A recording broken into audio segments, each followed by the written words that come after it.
Hello, patrons! So, this is going to be a tutorial. It's a little different from the other tutorials. This is going to be on controllerism. I've got this keyboard set up here, and I'm going to show you a little bit about designing playable synths, what I call to be playable synths, organic, natural sounding synthesizers, how you can use a controller to do that.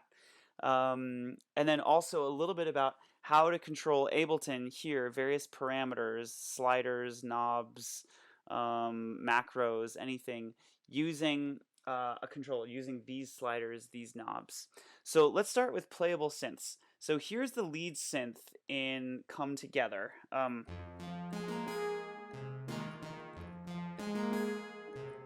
Now, this keyboard has something called Aftertouch, which I wasn't using just now.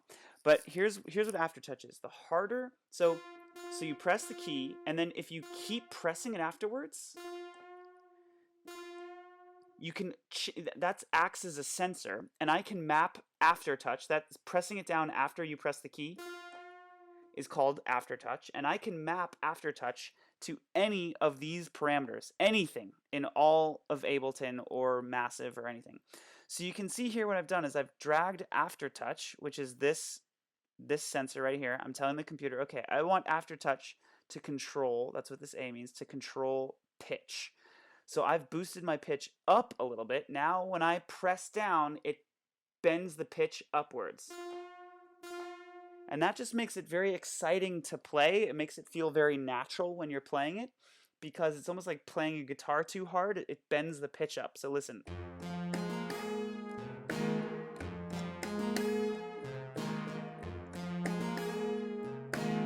So you get this very natural sounding, like, so here's without it. Here's with.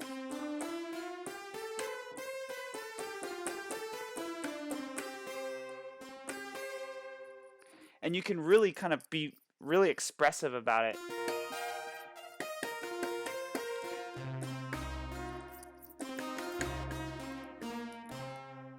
It makes for a very expressive, playable kind of synthesizer as opposed to just like a drone synth. So let me show you how to do that basically from the ground up. So I'm going to create a new track here, grab a instance of Massive here that I laid out. So now let's create a new sound. Okay. What I'm going to do is I'm going to drag Aftertouch onto my filter. And so here's Aftertouch here. I'm dragging it onto filter. I'm going to say, look, when I press down, move the filter from this point all the way to that point. Now, when I press the key, the filter is going to start here. And as I press harder, it's going to open up all the way around until it gets to there. Okay, so let's see what let's watch that.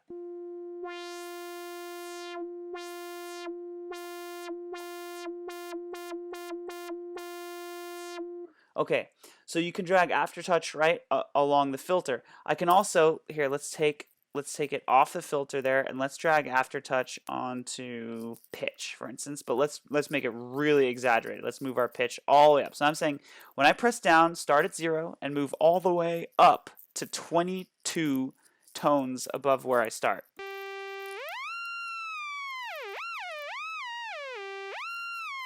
And you can hear how sensitive it is. Watch, I can really control it.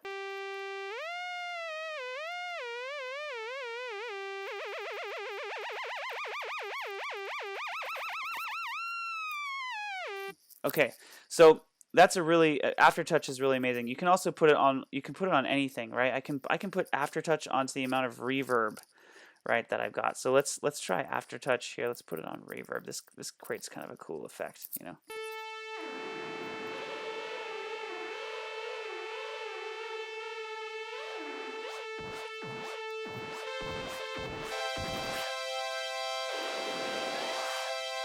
Yeah, so you can get really. I mean, you can go wild with Aftertouch, but it makes, again, it just makes the whole playing experience really natural, because you can program a synth that just, the harder you press it and the harder you squeeze afterwards, the more it kind of opens up and feels really expressive. Okay, let's move on to the next synth. So this is the synth that I called Atmosphere. You can see I've got some compression on it, some sidechain. Here's the made synth here. So here's what I did. I mapped this slider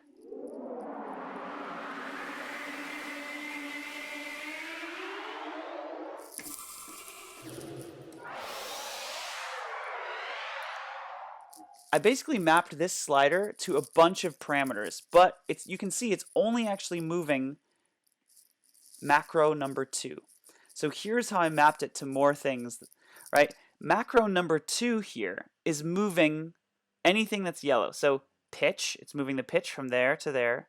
It's moving the amplitude from here to here. It's moving the filter cutoff from there to there. It's moving resonance from here to here. Oops, there's my footage thing. Okay, a resonance is moving the size of the reverb from here to here. All that's happening. When I move macro 2 from there to there, it's moving all of these parameters all at once. And the way I can do it again, the way I can make it do that for another sound is I just drag it on, and then I just move the macro from there to there. Okay, so now basically every time I move this slider, I'm moving all of these knobs, like all of them at once, even though only macro 2 looks like it's moving. And that allows me to control a lot of parameters at once with only one slider. The way I map it to the slider, you just press Apple M in Ableton, and then you click the parameter that you want to map something to, and then you move the slider, and that's it. It's automatically assigned. So it's pretty easy to do that. I mean, really, most of the work is not in the sliders. Most of the work is in programming the synth and deciding which things you want to be moving around as you move the slider. Okay, let's talk about one more thing here, which is to map one slider across multiple instruments and multiple tracks. So here, listen to this.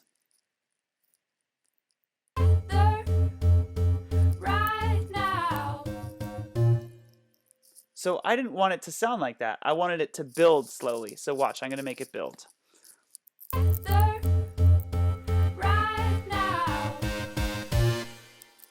Okay, so now what's happening is this slider is controlling this track, it's controlling this track, and it's controlling the synth track down here. Oops, chorus synth right there. Watch this.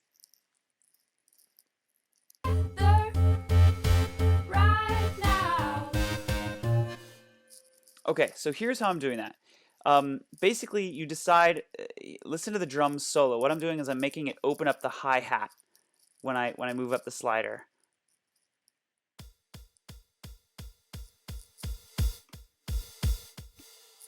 Right, so it's slowly opening up the hi-hat.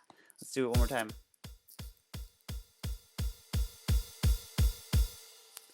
Okay, and here's how I did that.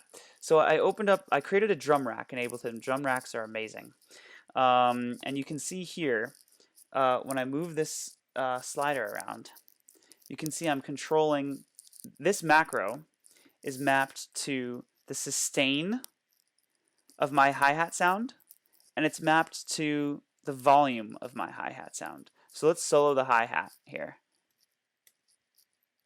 Here we go.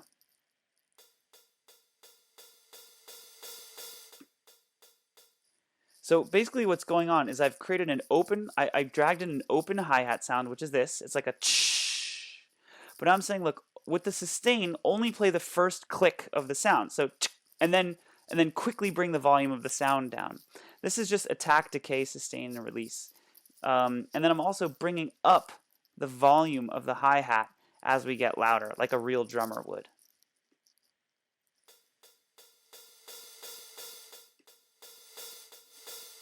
Right? So it's just an open hi-hat sample that slowly sounds like it's going from closed to opening up because of the sustain. Then the kick drum is also doing some funky stuff too. The kick drum is getting a little bit louder. You can see I've mapped the sustain of the kick drum too, so you get more of a boomf, and then the volume of the kick drum is coming up as well. So what's going on, so this slider is controlling our drums, but it's also controlling our bass. So let's listen to what it does to the bass here.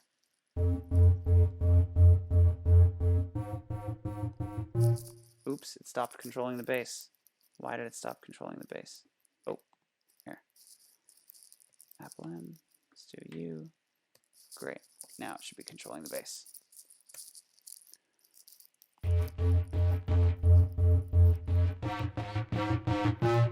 Okay, so what's going on is I've done the same kind of thing except in guitar rig.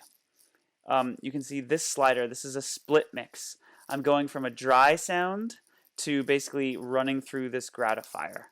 So all I'm changing is the amount of signal that's passing direct through and skipping the gratifier versus the amount of signal that's being run through the gratifier. Over here, oh, by the way, a gratifier is an amp simulator. When the slider's here, none of the signal is being passed through this. And then as I move the slider up, now all of the signal is being passed through this. And the gratifier is just like distorting it a lot more. So here, let's listen to the bass one more time.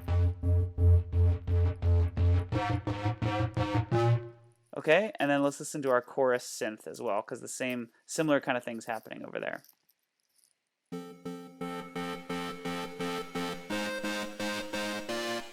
All right, and you can see it's the same kind of deal here. It's just running through a gratifier to give it a little bit of extra grunge.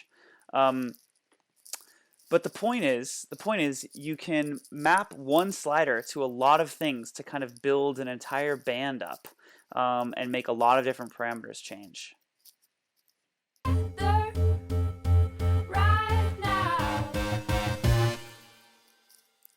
Yeah, there it is. Okay, now you can also change the parameters different amounts.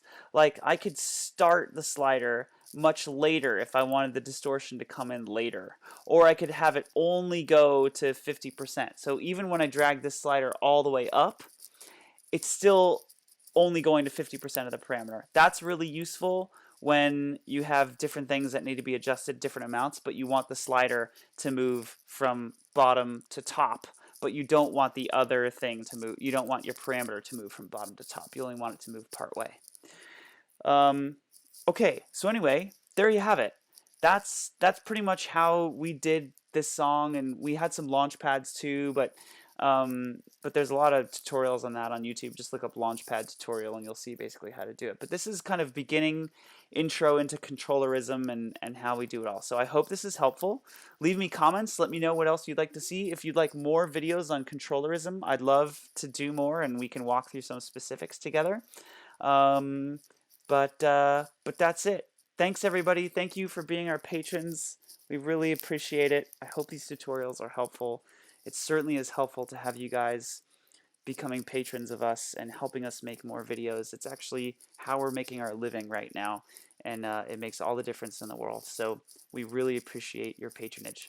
Okay, talk to you soon. Arrivederci.